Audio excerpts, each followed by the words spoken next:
네, 여러분 안녕하세요. 박윤희 교수입니다. 네, 오늘은 마스터 자기소개서 세부 항목의 작성 방법에 대해서 살펴보고 있는 중인데 6번째 시간입니다. 창의성 발휘 경험에 대해서 작성법을 세부적으로 살펴보도록 하겠습니다. 네, 우리가 마스터 자기소개서 항목들을 제가 8개를 선정했다고 말씀을 드렸고 그것이 어떻게 선정됐는지는 제가 매 영상마다 반복해서 설명을 드리고 있죠. 약 80개 대기업의 자기소개서 문항들을 전수조사해서 공통적으로 가장 많이 묻고 있는 문항들 8개를 선택을 했습니다. 그래서 오늘은 지금 보시면 6번째 시간으로 창의성 발휘 경험에 대한 세부 작성 방법에 대해서 설명드리도록 하겠습니다.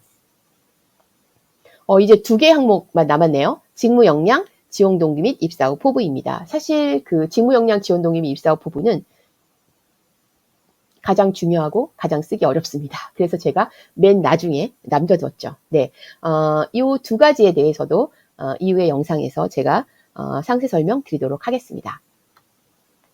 창의성 발휘 경험. 일단 이 딱 말을 들으면 여러분들이 창의성이란 단어에 눌립니다. 압도됩니다. 예, 왜요? 우리가 참 창의적이라는 게 쉽지 않다라는 걸 이미 알고 있기 때문에 창의성이라는 말에 굉장히 뭐랄까 이렇게 짓눌린다고 그럴까요? 예, 이렇게 좀 압도당하는 그런 경험들을 아마 다 하셨을 거예요. 예. 근데 이제 그 세부 문항들을 살펴보면 뭐 기존에 시도해보지 않은 방법을 통해 목표를 달성했던 경험에 대해 작성해 주십시오. 이렇게 물어봐도 이게 창의성 발휘 경험이에요. 기존에 시도해보지 않은 방법. 또 이 어구에 또 우리가 눌립니다. 예. 그쵸? 그 다음에 기존의 방식을 개선하고 새로운 혁신, 또 혁신이라는 단어 나오면 우리가 일단 쫄죠. 그쵸? 예. 기존의 방식을 개선하고, 개선, 새로운 혁신, 이런 단어들에 우리가 또 좁니다. 예. 이런 걸 실행했던 활동에 대해서 기술해 주십시오. 여기 창의성이란 단어는 하나도 들어가지 않았어요. 하지만 문장 내용을 살펴보면 이건 100% 창의성에 대해서 묻고 있는 거예요. 예. 새로운 시도, 창의적인 아이디어, 기존에 생각하지 않았던 거, 이런 것들을 발휘해서 성공했던 경험을 묻고 있기 때문에 창의성 발휘 경험이라고 우리가 얘기할 수 있더라는 거죠. 예. 그래서 이런 식의 질문이 나왔을 때는 지금 제가 오늘 설명드리고 있는 창의성 발휘 경험 작성 방법을 기억하셨다가 작성을 해주시면 좋을 것 같아요. 네. 자, 그러면 저희 봅시다. 네. 기존에 시도해보지 않은 방법을 통해 목표를 달성했던 경험에 대해 작성해 주십시오. 이 문항을 가지고 이제 우리가 작성 방법을 살펴볼 건데, 앞에서 살펴봤던 그 2개의 문항 있잖아요. 창의성 발휘 경험의 그 2개의 문항. 이거죠. 결국 같은 말이에요. 똑같은 말입니다. 하나도 달라진 게 없어요. 예. 그래서 지금 저는 그 중에서 요 문항을 가지고 작성 방법에 대해서 설명을 드리려고 합니다. 근데 첫 번째 주의할 점은 뭐냐면 기존에 시도해보지 않은 이 어구죠. 이제 문장은 아니니까. 이게 되게 이렇게 나를 압도한단 말이죠. 예. 쫀다고 그러죠. 우리가 쫄았어요. 뭐 이런 표현을 쓰는데 쫀다고 하죠. 예, 이제 그런 느낌을 받을 수가 있는데 이 어구에 함몰되시면 안 돼요. 예, 이 어구에 이렇게 묻히시면 안 돼요. 예, 곤란합니다. 예. 딱 이걸 보는 순간 머릿속에 창의성 발휘 경험 오케이. 그리고 바로 쓰셔야 됩니다. 예. 기존에 시도해보지 않은 이거에 짓눌리면 안 돼요. 이 문장을 딱 보는 순간 창의성 발휘 경험 오케이. 내가 써놨었지, 준비해놨었지, 그리고 딱 쓰시면 됩니다. 예. 그러니까 이 문장 안에 들어있는 이 말에, 이 어구에 휘둘리시지 마세요. 예. 곤란합니다. 예. 그냥 쿨하게 넘기세요. 창의성 발휘 경험. 이렇게 생각하시면 됩니다. 예. 2번째. 자, 어떤 것을 시도해서 좋은 결과를 얻은 경험을 쓰시면 돼요. 그래서 사실은 성공 경험 쓰셔도 괜찮아요. 기업에서 잘 들으세요. 자소서 문항을 보통 4개, 5개 이렇게 물어보는데 성공 경험을 물어보고 창의성 경험을 또 물어본다. 그러면 성공 경험 사례를 그대로 창의성 경험 사례에 쓰면 안 되겠죠. 예. 그런데 성공 경험과 창의성 발휘 경험을 동시에 묻고 있지 않다. 기업이. 그러면 성공 경험 미리 써놨던 것을 조금 내용을 바꾸어서 창의성 발휘 경험에 쓰시면 돼요. 교수님, 근데 그거는 성공 경험이라고 써놨지 창의성 발휘 경험이라고 쓴 건 아니잖아요. 아니에요. 제가 어떻게 쓰는지 여기다 써놨잖아요. 예. 그걸 쓰시되 성공 경험을 쓰시되 그 내용 안에 이 말을 넣어주세요.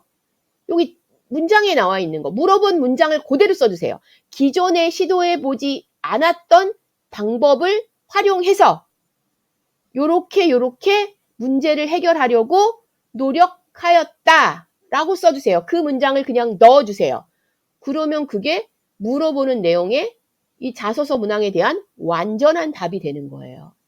그래서 이걸 어떻게 써야 될까? 질문이 좀 난감한데 그럴 경우에 그 질문에 나와 있는 그 문장을 그대로 내 자소서 내용에 강조해서 한번 써주시면 완전 답이 돼요. 물어보는 내용의 완전 답. 똑 떨어지는 답이 되는 거예요. 네. 그러니까 내가 성공 경험을 쓰되 거기다 무슨 말만 넣어줘요? 기존에 시도해보지 않은 방법을 사용해서 요런 것을 시도해 보았다. 시도하려고 노력해 보았다. 요렇게 쓰라는 거죠. 그럼 또 이제 우리가 할 말이 있죠. 교수님 사실은 그게 기존에 시도해보지 않았던 게 아니라 기존에도 그런 걸 시도해본 적이 있었거든요. 알죠. 그렇다 하더라도 기존에 시도해 보았지만 이 말을 쓰지 마시라고요. 그냥 기존에 시도해보지 않았는데 그 말을 그냥 넣어주세요. 기존에 시도해 보았던 적이 있다 하더라도 그거를 생각하지 마시고 그냥 질문에 있는 걸 그대로 넣어주세요. 기존에 시도해보지 않은 이란 말을 그냥 넣어주시면 돼요. 그러면 물어보는 질문에 똑 떨어지는 답을 내가 쓰게 되는 거예요. 이해되셨죠?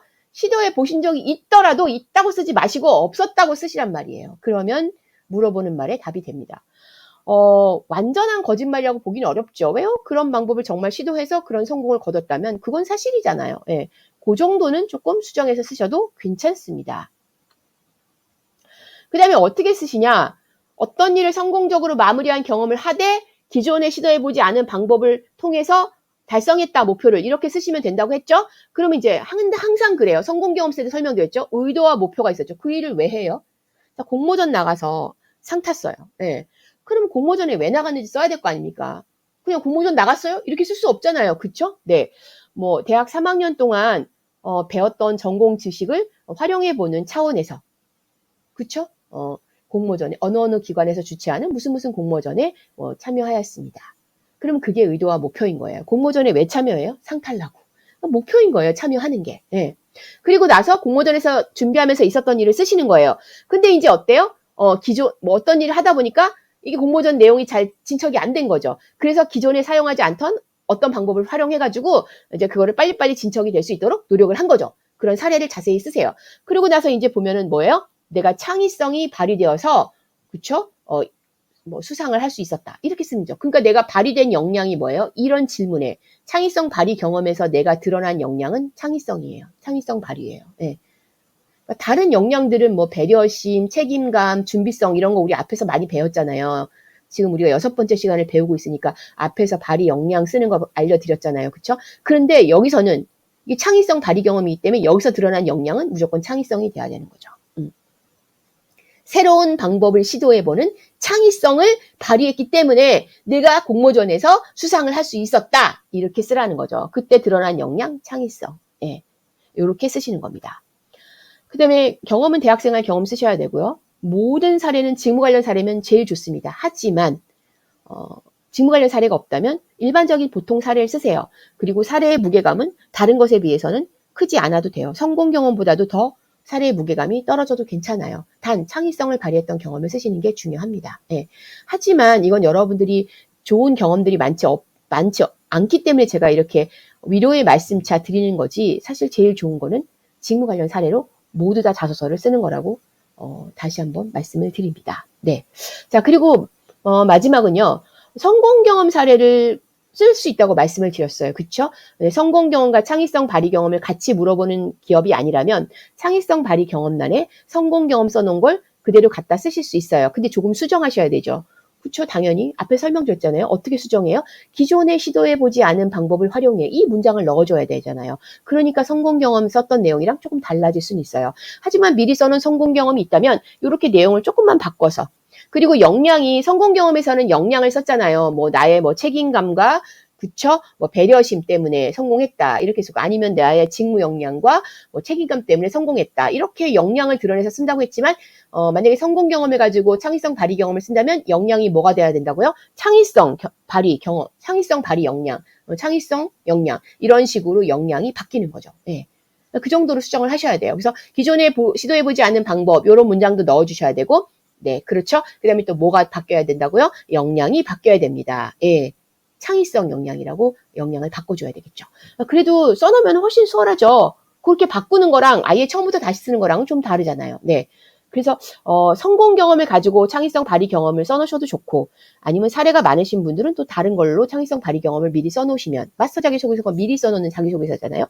써놓으신다면 굉장히 대기업 몇십 군데 지원하는데도 빠르게 잘 지원하실 수 있게 될 겁니다. 네. 자, 이렇게 해서 오늘은 마스터 자기소개서 작성, 세부 항목에 대한 작성 방법 6번째 시간으로 창의성 발휘 경험을 어떻게 작성하는지에 대해서 상세 설명드렸습니다. 여러분들 시청해 주셔서 감사합니다. 저는 다음 영상에서 뵙도록 하겠습니다.